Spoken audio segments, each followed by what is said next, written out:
حمد کی مشق کا دوسرا سوال ہے، سوال نمبر 2۔ اس حمد میں شاعر نے اللہ تعالیٰ کی کون کون سی صفات بیان کی ہیں؟ صفات پوچھی گئی ہیں کہ شاعر نے کون سی صفات بیان کی ہیں۔ ہم بتائیں گے پہلے کہ حالی نے حمد کے اشعار میں اللہ تعالیٰ کی درجہ ذیل صفات بیان کی ہیں۔ ہم ہر لائن میں ایک صفت کا ذکر کریں گے اور پھر ہم اس کو بولڈ بھی کر دیں گے تاکہ نمایاں طور پر پتہ چل سکے کہ کون سی۔ جیسے ابھی آپ دیکھیں، قابض، مقدم، محیط، دور کرنے والا، اللہ کا پیغام، صلاحیتیں عطا کرنے والا، یہ سب اللہ تعالیٰ کی جو صفات ہیں وہ بیان کی گئی ہیں۔ دیکھیں، اللہ کی ذات ہر دل پر قابض ہے، سب سے مقدم حق اسی کا ہے، ہر شے پہ اللہ تعالیٰ محیط ہے، رنج و غم اور مصیبت کو دور کرنے والا ہے، ساری دنیا میں اللہ کا پیغام پھیلے گا، انسان کو تمام صلاحیتیں عطا کرنے والا وہی یعنی اللہ تعالیٰ ہے۔ اس کے بعد ہم سوال نمبر 3 دیکھیں گے۔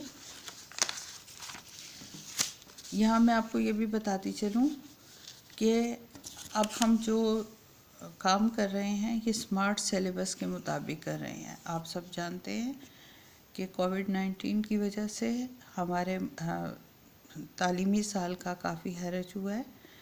فیڈرل بورڈ نے اسمارٹ سیلیبس بھیجا ہے، ہم اس کے مطابق امتحان کی تیاری کر رہے ہیں۔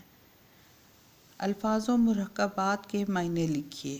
الفاظ اور ان کے معنی، یعنی الفاظ اور مرکبات ہیں اور پھر یہ ان کے معنی ہیں۔ مقدم کا معنی افضل یا پہلا، محرم کے معنی جاننے والا یا واقف، آگاہ بھی لکھ سکتے ہیں آپ اس میں۔ خلعت سلطانی، بادشاہ کا عطا کردہ لباس، یعنی وہ لباس جو بادشاہ تحفے میں دیتا ہے اس کو خلعت سلطانی کہتے ہیں۔ محیط، چھایا ہوا۔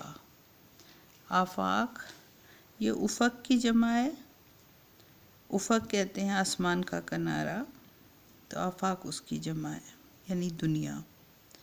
بندہ نافرماں، بندہ نافرماں نافرمانی کرنے والا، حکم عدولی کرنے والا یا باغی شخص کو بندہ نافرمان کہا جاتا ہے۔ سوال نمبر 3 ہے۔ تیسرے شعر میں شاعر نے محرم اور نامحرم کو کس لیے ایک جیسا قرار دیا ہے؟ اس کا جواب ہے کہ جو شخص اللہ تعالیٰ کو پہچان لیتا ہے اس سے لو لگا لیتے ہیں لیکن اس کی شان بیان کرنے سے قاصر ہیں اور چپ سادھ لیتے ہیں۔ یوں محرم اور نامحرم دونوں برابر ہیں کہ دونوں اللہ کی حقیقت بیان کرنے سے قاصر ہیں۔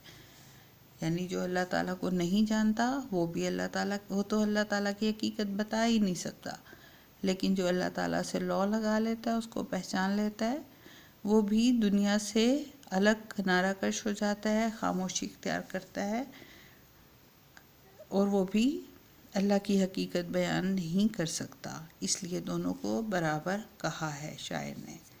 اس کے بعد ہے اشارات کی مدد سے خلاصہ مکمل کیجیے۔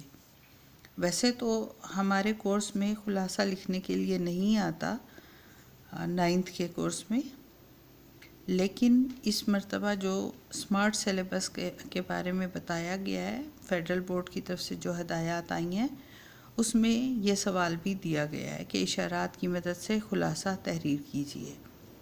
اشارات بک میں لکھے ہوئے ہیں، اس کی مدد سے ایک مختصر سا خلاصہ لکھا ہے۔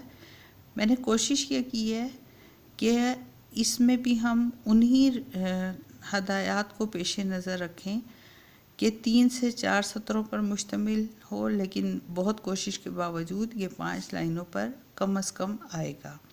سب کے دلوں پر اللہ کا قبضہ ہے، ہم اس کے حکم پر عمل نہیں کرتے لیکن اس کی حمد سرائی کرتے ہیں۔ اللہ کا حق مقدم ہے لیکن ہم کسی طرح حق ادا نہیں کر سکتے۔ نامحرم اور اللہ کو جاننے والے دونوں ذات باری کے بارے میں کچھ نہیں کہہ سکتے۔ اللہ کا گدھا کملی میں مگن رہتا ہے، اسے خلعت سلطانی سے لگاؤ نہیں۔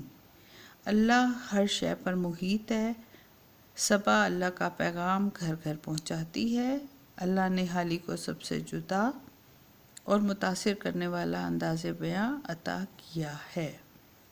یہ شاعر نے اپنے شعر کے آخر میں خود ہی یہ والی بات اپنی بیان کی ہے کہ اللہ تعالیٰ نے اس کو یہ صلاحیت دی ہے کہ وہ سب سے الگ انداز میں شعر کہہ سکتا ہے اور وہ اس کے اشعار دل کو متاثر کرتے ہیں۔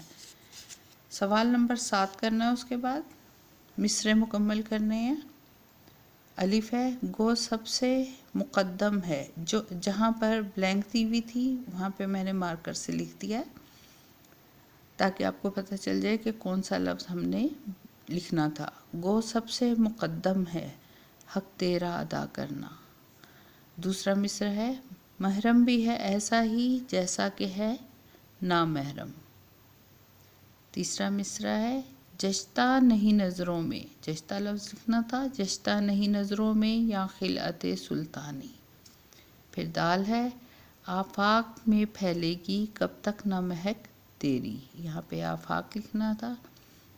ہر بول تیرا دل سے ٹکرا کے گزرتا ہے، ہر بول تیرا دل سے ٹکرا کے گزرتا ہے، یہاں لفظ دل لکھنا تھا۔ اس کے بعد ہے سوال نمبر 8،